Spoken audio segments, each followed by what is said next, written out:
My name is Laura Whitfield. I'm 38 years old.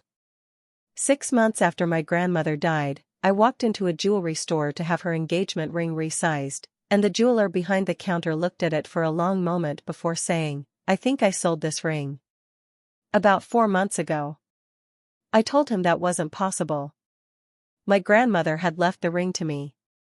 It was sitting in my jewelry box at home. It had never left my possession. He turned the ring over, showed me a tiny engraved mark inside the band that I'd never once noticed in 38 years of admiring it on my grandmother's hand. It wasn't the same ring. Mine was a replica, a good one, but a replica. And the real one, the one my grandmother had worn for 51 years of marriage, had been sold in his store 4 months earlier by a woman he described in enough detail that I knew exactly who it was before he finished the sentence. What I didn't know yet, standing at that counter, was how far back this actually went, or how much more than a ring had quietly been decided for me without my knowledge. My grandmother, Vivian, married my grandfather in 1968 with a ring he'd saved 8 months' salary to buy, a modest diamond by today's standards, but set in a distinctive antique style that had grown considerably more valuable over the decades, both for the stone itself and for the craftsmanship, which came from a jeweler whose surviving pieces are now sought after by collectors of mid-century design. I didn't know any of that as a child. Growing up, the ring was just Grandma's ring, something she wore every single day of my life, something she let me try on when I was small, always with the same gentle warning, "Careful now, this one's been through a lot with me." She used to tell me the story on the porch of her house every summer, the same way each time, like a ritual neither of us wanted to skip. How my grandfather had proposed with a ring box wrapped in a dish towel because he couldn't afford real wrapping paper. How she'd worn it through 2 miscarriages, a house fire that took half their belongings but not this, 40 years of Sunday dinners, and finally, my grandfather's funeral, where she'd twisted it around her finger through the entire service without seeming to notice she was doing it. "This ring has outlived more heartbreak than either of us," she told me once, "and it's still here. That's the whole point of it, Laura. Things that matter should be able to survive people forgetting to be careful with them." I think about that sentence more now than I ever did while she was alive. Vivian passed away 2 years ago, at 86, after a long, slow decline that gave our whole family time to prepare, or at least time to believe we had prepared. In her will, she left specific instructions about a handful of sentimental items, typed out by her own hand with a lawyer present, witnessed and notarized. The ring went to me, by name, her oldest granddaughter, the one she said reminded her most of herself at that age, stubborn and quiet in equal measure, the one who used to ask her the same questions about the ring every summer until Vivian finally started answering them like I was old enough to actually hear the answers. My mother, Diane, was named as executor of the estate, responsible for distributing items according to Vivian's wishes. I trusted her completely with that responsibility. She was, after all, Vivian's own daughter, the person who had, presumably, heard the same porch stories I had, who understood, better than anyone, what that ring meant beyond its appraisal value. I never imagined I needed to double-check anything she handed me. It didn't occur to me that trust, in a family, could be the exact vulnerability someone else quietly decides to use. About 3 weeks after the funeral, once the immediate blur of arrangements and casseroles and condolence cards had thinned out, my mother came to my house with a small velvet box. I remember she was wearing the same navy cardigan she'd worn to the service, and I remember thinking, at the time, that the gesture felt heavier than it probably needed to, that she'd chosen to deliver it in person, rather than mailing it or handing it off casually at a family dinner. "Your grandmother wanted you to have this," she said, setting the box on my kitchen table between us. "I know how much it meant to her. Take good care of it." I opened it right there, at the table, and cried harder than I expected to. I want to be honest about that moment, because it makes what came later so much harder to hold. My mother sat across from me and let me cry, occasionally reaching over to pat my hand, saying things like she'd be so happy you're the one who has it and she talked about you having this for years, you know. I believed every word of it completely. There was no hesitation in her voice, no flicker of anything I could point to later and say, "There, that's when I should have known." If anything, she seemed moved herself, and I remember thinking how strange grief could be, that even people who weren't especially close to their own mothers could still be undone by the specific, physical weight of handing over the last thing that had touched her skin. I wore that ring almost every single day for 2 years. I told the story at dinner parties exactly the way Vivian had told it to me: the dish towel, the house fire, the funeral, the sentence about things that matter surviving people forgetting to be careful. I showed it to my own daughter, Ellie, who was 7 at the time, and explained to her, the way it had once been explained to me, exactly how much it had been through, and how someday, a very long time from now, it might be hers. I had no reason to suspect anything. My mother had handed it to me with what looked, in every visible way, like genuine care. It never once occurred to me that the object I was wearing, treasuring, photographing, and telling stories about wasn't the one my grandmother had actually worn for 51 years. I think about how many times I ran my thumb along that band during those 2 years, the same unconscious gesture Vivian used to make, without ever noticing that the mark she used to point out to me, a tiny irregularity near the setting she called the ring's one flaw, same as the rest of us, simply wasn't there anymore. To understand what happened, you need to understand the timeline, because the timing is the part that changes everything, and it took me a long time to line it all up correctly. My younger sister, Amanda, got married about 5 months after our grandmother's funeral, a wedding that had actually been planned for over a year, well before Vivian passed, so the date itself wasn't suspicious in any way. It was a lovely event, genuinely, and I was happy for her that day, despite a pattern in our family that I'd spent years training myself not to look at too closely. Amanda had always been the child my parents spent more freely on. Not in ways that were ever announced or acknowledged, nothing so obvious as a favorite being named out loud. It showed up instead in 100 smaller decisions across 3 decades, the extra semester of private tutoring when Amanda struggled in high school that I never got offered when I struggled with the exact same subject 2 years earlier. The $3,000 toward her first car that somehow became "will help you when you're a little more settled" when it was my turn. The down payment assistance when she bought her first condo, quietly discussed at a family dinner I wasn't at, mentioned to me afterward almost as an afterthought. None of these things, individually, were unforgivable. That's what made the pattern so hard to name for so long. Each one came with its own reasonable-sounding explanation. Amanda needed more support because she struggled more, or because her job paid less, or because timing worked out differently for her. I'd made peace with it the way you make peace with things you've decided you can't change, by simply not adding them up. About a month after the wedding, my mother mentioned, almost in passing, over a phone call about something else entirely, that she and my father had helped out with Amanda and her husband's honeymoon, 2 weeks in Greece, which Amanda had posted about extensively on social media, beautiful photos of white buildings against blue water that I'd liked and commented on, genuinely happy for her, along with everyone else in the family. "That's generous of you too," I remember saying, meaning it. "We wanted them to have something special," my mother said.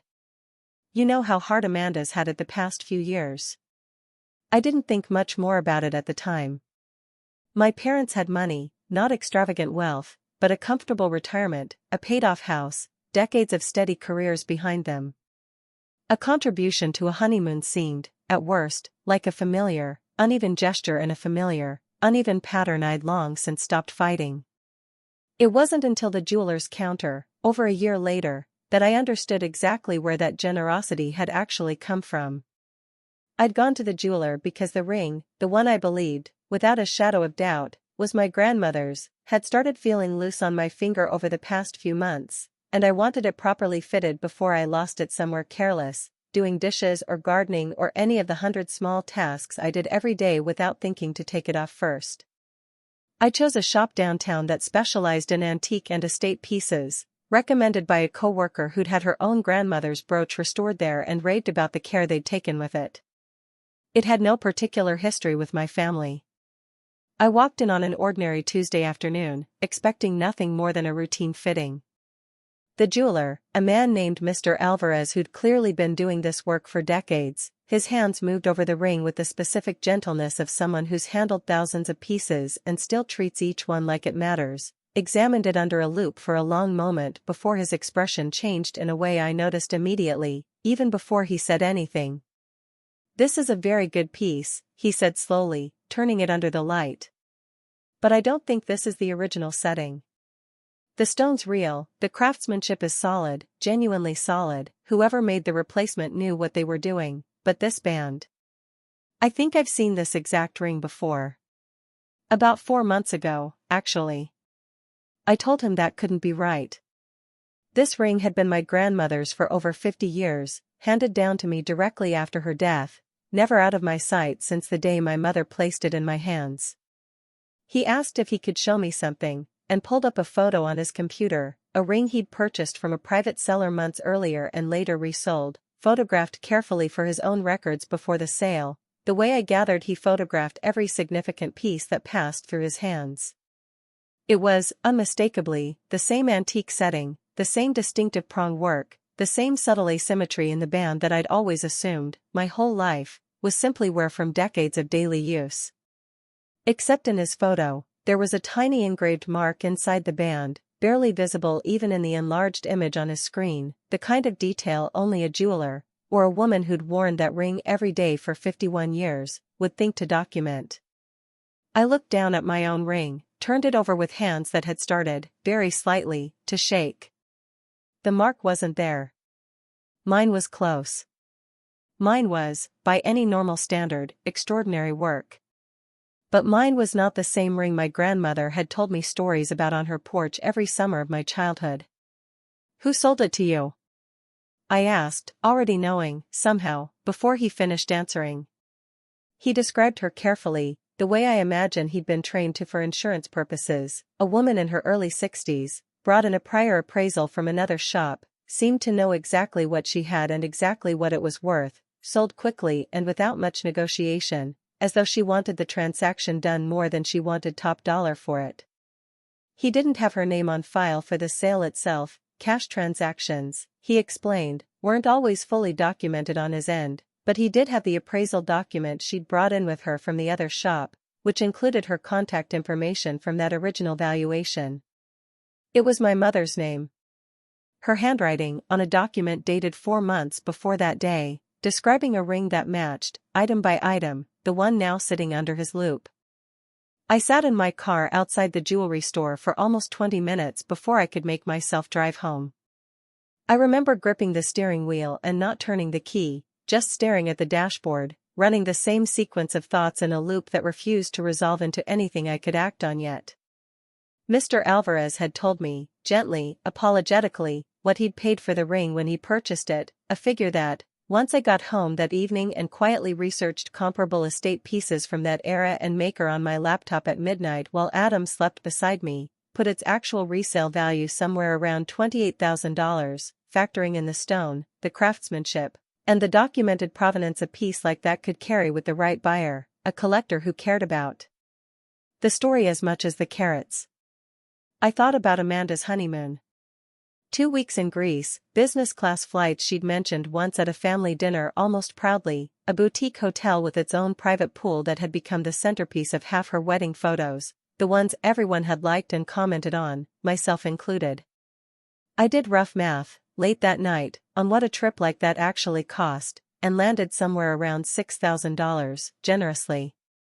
The numbers didn't fully add up to explain each other, and for a while, strangely, that bothered me more than the theft itself did. $28,000 for the ring. $6,000 for the honeymoon. Where had the other $22,000 gone? I lay awake most of that night with my laptop open beside me, doing arithmetic that led nowhere, because I didn't yet have enough information to finish the equation. But the timeline itself was too precise to be coincidence, and I kept coming back to that. My grandmother died in March. 3 weeks later, in early April, I received a ring I believed, with total confidence, was hers. Sometime in the following months, I would later learn it was late June, my mother sold the real ring to a jeweler downtown. In July, Amanda got married. In August, my parents helped out with the honeymoon. I didn't yet know where the rest of the money had gone. But I knew, with a certainty that made my hands cold even sitting in my own warm kitchen, that my mother had replaced an heirloom my grandmother explicitly left to me, by name, in a legal document, with a replica good enough that I hadn't noticed for 2 years, and then sold the original, and said nothing, not one word, about any of it. Before I confronted my mother, I did one more thing, almost compulsively, in the days after the jeweler's appointment. I drove to my parents' house while my mother was out and asked my father, honestly, if I could go through the small cedar box of Vivian's papers that had been sitting untouched in their guest room closet since the funeral, insurance documents, old letters, the kind of paperwork nobody wants to sort through right after a death but nobody wants to throw away either. My father let me in without asking why, which I was grateful for at the time and understood better later. I found, near the bottom of the box, an insurance rider from 15 years earlier, a separate policy Vivian had taken out specifically to cover the ring, itemized and appraised at the time for just under $19,000, a figure that had clearly grown since, given how estate jewelry from that maker had appreciated over the following decade and a half. Attached to the rider, in Vivian's own handwriting on a small index card tucked into the folder, was a note that stopped me completely, for Laura, when I'm gone. She's the one who always asked the right questions about it. Diane knows this is the plan. Diane knows this is the plan. I sat on the floor of that guest room for a long time after reading that. It wasn't just that my mother had sold something legally mine. It was that she had known, in writing, in her own mother's handwriting, exactly what Vivian's intentions were, not just the will itself, but this older, more personal note, years before the will was even drafted, and had gone ahead anyway. I didn't show this to my mother right away. I kept it, folded carefully, in my own bag, and carried it with me to the cafe 3 days later, though I didn't need to use it. The conversation gave me everything I needed without it. But knowing it was there, in my bag, the whole time we talked, gave me a kind of steadiness I don't think I would have had otherwise. I didn't confront my mother right away. I want to be honest about why, because I think it matters more than the confrontation itself. For the first several days after the jeweler's appointment, I found myself doing something I'm not proud of, doubting myself. Wondering if I'd misremembered some detail of the ring across 2 years of wearing it. Wondering if maybe Vivian had gotten it resized at some point without telling me, or if there was some innocent explanation, an insurance replacement after a scare, a repair I'd forgotten about, that would make all of this make sense without requiring me to believe my own mother had done what the evidence plainly showed she'd done. That kind of self-doubt is its own particular exhaustion. I found myself scrolling back through years of old photos on my phone, zooming in on my hand in the background of birthday parties and Christmas mornings, trying to find a single clear shot of the band from an angle that would settle it one way or the other. I found one, eventually, a photo from my grandmother's 85th birthday, just under a year before she died, her hand resting on my grandfather's framed photograph on the mantel, the ring catching the light in a way I'd looked at 100 times without ever really seeing it. I zoomed in as far as the resolution allowed, comparing the band in that picture to the one currently on my own finger. The asymmetry Mr. Alvarez had pointed out, the tiny irregularity Vivian used to call the ring's one flaw, same as the rest of us, was there, faintly visible, in that year-old photo of her hand. It was not there on mine. I sat on my bathroom floor that night, the door locked, Adam asleep down the hall, and let myself finally understand what I'd been avoiding understanding for days. I had spent 2 years wearing a copy and telling people, proudly, tearfully, the story of a ring that had been through so much, with a grandmother I loved fiercely, a story that, I now understood with total certainty, was no longer true, and hadn't been true for most of the time I'd been telling it to anyone who'd listen. I cried harder over that realization than I had at the funeral itself, which surprised me enough that I remember sitting with the surprise almost as much as the grief. I think it was because the funeral had been a clean loss, devastating, but honest, something I could grieve fully and move through. This was different. This felt like losing her a second time, quietly, without my knowledge or consent, while someone else profited from the space where my grief should have been allowed to stay untouched. I thought, that night, about every dinner party where I'd told the dish towel story. Every time I'd let Ellie try the ring on and repeated Vivian's exact warning back to her, word for word, as though I were passing down something whole instead of something already quietly broken behind my back. I told my husband everything the next morning, over coffee neither of us drank while it was still hot, because I couldn't get through the story in fewer than 20 minutes, and by the time I finished, it had gone cold in both our mugs. Adam is not a person who reacts loudly to things. He listened the way he always does, quietly, letting me get all the way to the end before he said anything at all. When I finally stopped talking, he sat back in his chair and was quiet for a long moment. "You know this isn't really about the ring," he said eventually. I asked him what he meant, though some part of me already suspected. "It's about the fact that she decided, on her own, that you didn't need to know the truth about something your grandmother specifically left you. That's not a mistake, Laura. That's a choice she made, and then made again every single day for 2 years that she didn't correct it." I hadn't let myself frame it quite that plainly yet.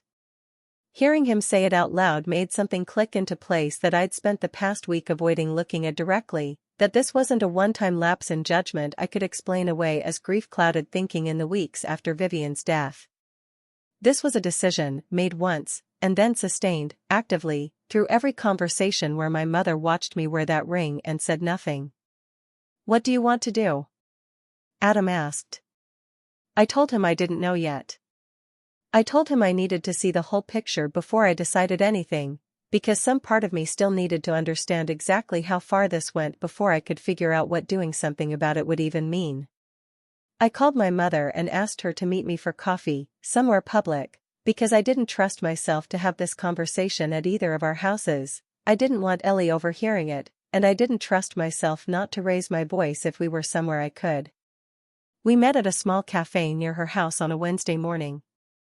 She arrived first, already seated, already ordering her usual, and I remember thinking, sitting down across from her, that she had no idea what was coming, and that in about 4 minutes, her entire understanding of what she'd gotten away with was going to change.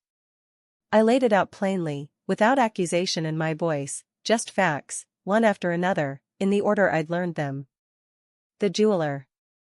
The photo with the engraved mark. The appraisal document with her handwriting on it. The timeline, March, April, June, July, August, lined up so precisely there was no room left for an innocent explanation. My mother's face went through several expressions in quick succession: surprise first, genuine surprise, I think, at being caught rather than at the act itself, before settling into something practiced, something I recognized instantly from childhood as the specific calm she used when she'd decided, in advance somewhere in those first few seconds, exactly how she was going to handle being caught. "It wasn't stealing," she said, her voice even, almost reasonable. "It was mine to manage as executor. I made a judgment call." "The will named me specifically," I said. "That's not a judgment call, Mom. That's a legal document with my name on it that you decided to override." "Amanda needed help," she said. "You've always been more independent, Laura. You didn't need it the way she did." "That's not a reason to sell something that was legally, specifically mine," I said, keeping my voice level even as my hands, under the table, were not level at all. "That's just a reason you found comfortable enough to live with." She didn't have much of an answer to that. What she did say, eventually, after a long silence where she stirred her coffee without drinking it, was, "I was going to tell you eventually. I just didn't want to upset you so soon after losing her." "You've had 2 years," I said. "You didn't run out of time to tell me, Mom. You ran out of excuses, and only because a jeweler happened to remember a ring he sold 4 months apart to 2 different people." "I don't understand why you're being like this," she said, and I recognized that sentence too, a lifetime of hearing some version of it whenever I finally named something out loud instead of absorbing it quietly the way I always had before. "I'm being like this," I said, "because you gave me a fake and sold the real one, and let me grieve in front of you for 2 years wearing something that wasn't even hers." I asked her, directly, what had happened to the remaining money, the difference between what she'd made selling the ring and what she'd actually spent on Amanda's honeymoon. She was reluctant to answer at first, looking down at her coffee, and I let the silence sit there rather than filling it for her, which was new for me. Eventually she admitted that some of it had gone toward a car repair for Amanda that spring, a transmission issue she described almost sympathetically, as though I should feel for Amanda's car trouble the same way she apparently had. Some more had gone toward a credit card balance Amanda had been struggling with, run up during a rough stretch after a layoff the year before.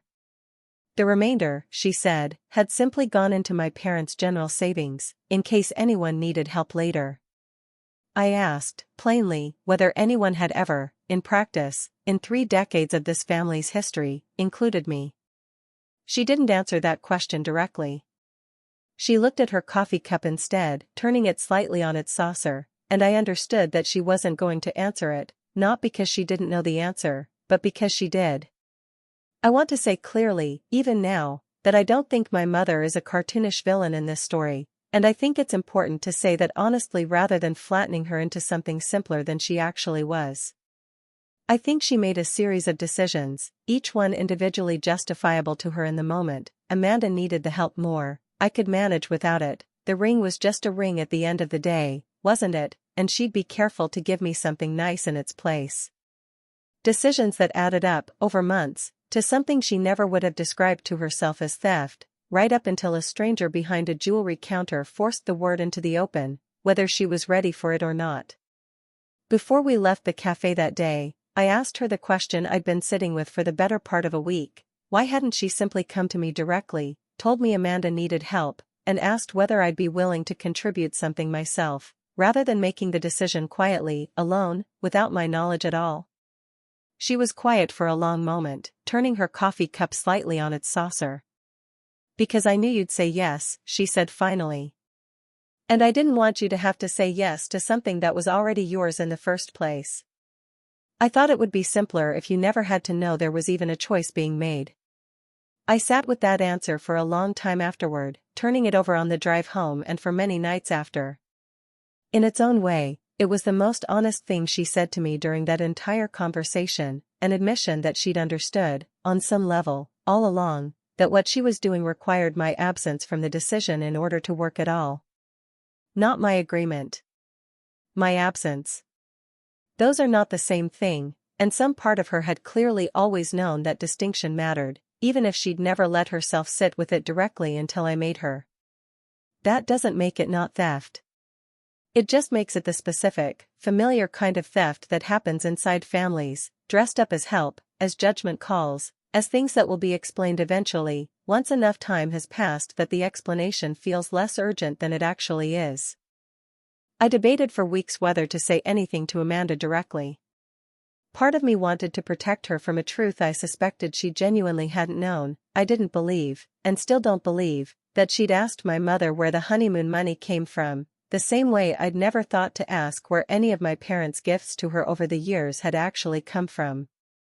I told her anyway, eventually, over the phone, as gently and factually as I could manage. I watched, or rather, listened, for the specific silence that would tell me whether this was news to her or not. It was news to her. I could hear it in the length of the pause before she spoke, the particular quality of shock that isn't performed. "I didn't know," she said. "Laura, I swear to you, I didn't know where that money came from. Mom just said she and Dad wanted to help." I believed her. I still believe her. "I'm not calling to blame you," I said. "I'm calling because I think you deserve to know what actually paid for 2 weeks in Greece, since you're the one who's been living with the photos on your wall." There was a long silence on the line before Amanda said, quietly, "I don't know what to do with this." "You don't have to do anything with it right now," I told her.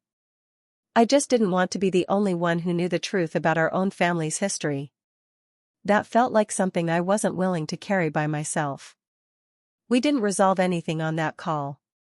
But it was the most honest conversation Amanda and I had had with each other in years, and I think, in its own way, it was the beginning of something better between us than the polite, careful distance we'd maintained for most of our adult lives, a distance I now understood had been at least partly manufactured by decisions neither of us had made ourselves.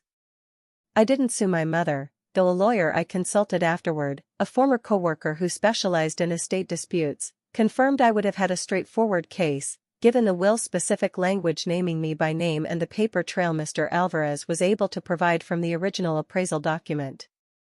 Instead, I asked for one thing, full transparency and repayment, structured however my parents could manage it, documented in writing, with a clear timeline attached. Not out of some grand vindictive plan, and not because the money itself was going to change my life, Adam and I were financially stable without it, but because I needed the theft to be named honestly, on paper, in ink, rather than absorbed quietly the way so many smaller unfairnesses in my family had been absorbed for decades without ever once being written down.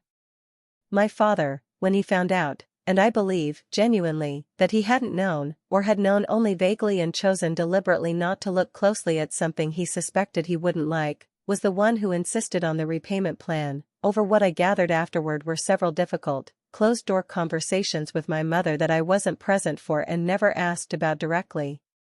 It took just under 2 years, but the full $28,000 was eventually repaid, in monthly installments, into an account I set up specifically to hold it, separate from our regular finances. I didn't want the money for its own sake, particularly. I wanted the acknowledgement that came with each payment landing, proof, in writing, dated and documented, that what happened had actually happened, and wasn't going to be quietly rewritten over time into a softer story about a reasonable judgment call between a mother and her daughters. Mr. Alvarez, as it turned out, still had a record of the private buyer who'd purchased the ring from him after the sale, a collector 2 states away who'd bought it specifically for its provenance and the craftsmanship of the original maker, someone who cared, Mr. Alvarez said, about the story behind a piece almost as much as the carats. I reached out through Mr. Alvarez, explained the situation as honestly and plainly as I could, and offered to buy it back at whatever premium the collector felt was fair, given that he'd have every right to simply say no. The collector, to my genuine surprise, was moved enough by the story, I think, in particular, by the detail of the 2-year replica, the dinner party stories told about a ring that was no longer real, that he agreed to sell it back to me for exactly what he'd paid, no premium at all. Some things shouldn't just be inventory, he told me on the phone, in a voice that sounded older and kinder than I'd expected. I'm glad you found it. Take care of her. I remember the specific feeling of putting the actual ring on for the first time, sitting at my own kitchen table with the velvet box open in front of me, not relief exactly, and not closure either, but something closer to a small, private repair of a thing I hadn't fully realized was broken until the moment it was finally fixed. The engraved mark was right there, inside the band, exactly where Mr. Alvarez's photo had shown it, exactly where my grandmother's hand had worn it smooth over 51 years. I ran my thumb over it more than once that first day, just to confirm, again and again, that it was real. In the months following the confrontation, my relationship with my father changed in a way I hadn't anticipated. He'd always been quieter than my mother, more likely to defer to her on family matters, and I'd never really considered him a separate person to have a relationship with independent of her decisions. That changed the day he called me, unprompted, about 6 weeks after the coffee shop conversation with my mother. I want you to know I didn't know, he said, without much preamble. I should have asked more questions when your mother told me about the ring situation. I didn't. That's on me too, even if I wasn't the one who made the sale. It wasn't quite an apology in the traditional sense, but it was the most honest thing either of my parents had said to me in the entire ordeal, and I found myself grateful for it in a way that surprised me. Why didn't you ask more questions? I asked him, genuinely curious rather than accusatory. He was quiet for a moment. Because it was easier not to, he said finally. I think that's the honest answer. It's always been easier not to ask too many questions about how things got divided in this family. I'm not proud of that. That conversation didn't fix everything, but it gave me something I hadn't expected to get out of any of this, a version of my father who was willing, for the first time in my memory, to name his own passivity honestly instead of letting it disappear into the background of my mother's decisions. About 3 months after the confrontation, my parents hosted their annual fall dinner, a tradition going back to before I was born. The whole extended family crowded around 2 pushed-together tables, aunts and uncles and cousins catching up over too much food. I almost didn't go. Adam encouraged me to, gently, reminding me that avoiding it forever wasn't a plan, just a delay. I went, wearing the real ring, deliberately, though I hadn't decided in advance whether I'd say anything about it if someone asked.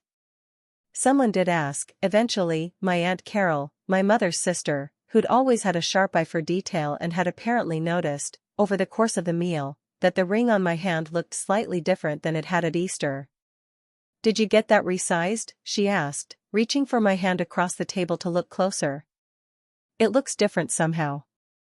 I felt the table go quiet in the specific way rooms go quiet when more than one person suddenly has a stake in what gets said next. My mother, 3 seats down, went very still. I chose my words carefully, honestly, without turning it into a scene. "It actually is different," I said. "There was a mix-up after Grandma passed. The ring I got wasn't the original. I found the real one a few months ago and bought it back." Carol's eyebrows went up. "A mix-up how?" I looked at my mother, briefly, before answering. "That's probably a conversation for another time," I said.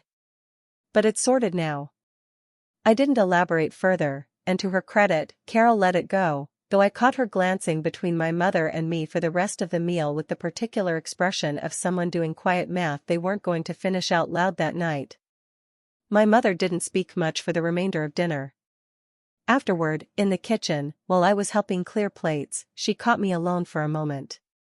"You didn't have to say anything," she said quietly. "I didn't say much," I told her. "I didn't lie, either. That's the difference between us right now, Mom, and I think you know that." She didn't respond to that. She just took the plate from my hands and turned back toward the sink, and I let her have the silence, because I'd already said what I needed to say. People who hear this story often expect me to say I cut my mother off entirely, that this was the end of our relationship, the dramatic rupture that makes for a clean ending. It wasn't, though it changed permanently, in a way I've had to make my own kind of peace with over these past 2 years. We still speak. We still see each other at holidays, at Ellie's school events, at the ordinary occasions that make up a family's calendar. But I no longer hand my mother responsibility for anything that matters to me without documentation, without a paper trail, without the specific kind of transparency that shouldn't have needed to be earned back but did, and now has to be, permanently, if our relationship is going to continue at all. I used to think the worst thing my family could do was overlook me in favor of my sister. I've since learned there's something worse, discovering that the overlooking had a specific dollar figure attached to it the entire time, quietly extracted from something I loved and grieved, while I wore a copy of it for 2 years and told the story as if it were still true, because nobody had told me it wasn't. I don't think my mother set out, on the day of the funeral, to hurt me the way this ultimately hurt. I think she made a series of small, comfortable choices. "Amanda needs it more, I'll explain it eventually, she'll never notice the difference," that only became visible as a pattern once a stranger, with no stake whatsoever in our family, happened to remember a piece of jewelry he'd bought and sold 4 months apart. That's the part one keep coming back to, more than the money, more than the ring itself. It took someone completely outside my family, a man who'd known me for exactly 40 minutes, to tell me the truth my own mother had decided, on her own, that I didn't need to know. Ellie is 9 now. She still remembers the story I used to tell her about the ring, the dish towel, the house fire, the funeral where Vivian twisted it around her finger without noticing. A few months ago, she asked me, out of nowhere, why I don't tell that story as much anymore. I told her the truth, in a version I thought a 9-year-old could actually hold, not every financial detail, not the full weight of the betrayal, but the honest shape of it. That someone in our family had made a decision about something that belonged to me without telling me, and that it had taken a long time, and a stranger's help, to find out the truth and make it right. "Is the ring you have now the real one?" she asked. "It is," I told her. "It took some work to get it back. But yes." She thought about that for a while, the way she does, and then said, "I'm glad you didn't just let it go." I didn't correct her, and I didn't add anything to it. She'd understood, in her own 9-year-old way, exactly the part of this story that mattered most, not the dollar figures, not the jeweler, not even the ring itself, but the simple fact that when something wrong happens quietly, inside a family, someone eventually has to be willing to say so, out loud, even when saying so costs something. Last spring, on the anniversary of Vivian's death, I drove out to the cemetery alone, the way I try to every year. I sat on the grass beside her headstone for a while, the way I used to sit on her porch, and I told her, out loud, feeling slightly foolish and not caring, everything that had happened since the last time I'd visited. I told her about Mr. Alvarez, and the engraved mark, and the 2 years I'd spent wearing something that wasn't hers without knowing it. I told her about the coffee with my mother, and the index card in the cedar box, and the collector who'd sold the real ring back to me for exactly what he'd paid because he didn't think some things should just be inventory. You always said this ring survived people forgetting to be careful with it, I told her, turning it on my finger the way she used to. I think you'd be glad to know it did. Eventually. I don't know if I believe, in any literal sense, that she heard any of it. But I believe I needed to say it out loud, in that specific place, with her actual ring on my hand, in order to feel like the whole story had finally closed the way it should have closed from the start, not with my mother's silence in a velvet box, but with the truth, spoken plainly, to the person it had always belonged to. If there's a lesson in this, it's one I wish I'd understood decades earlier, long before any of this happened. The people who are supposed to protect what matters to you don't always do it, even when they love you, even when they'd never describe themselves as capable of it. Sometimes the betrayal isn't dramatic or sudden.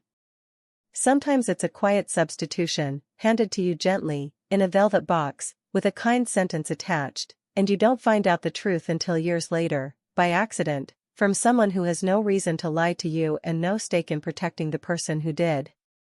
I wear my grandmother's real ring every single day now, the same way she did.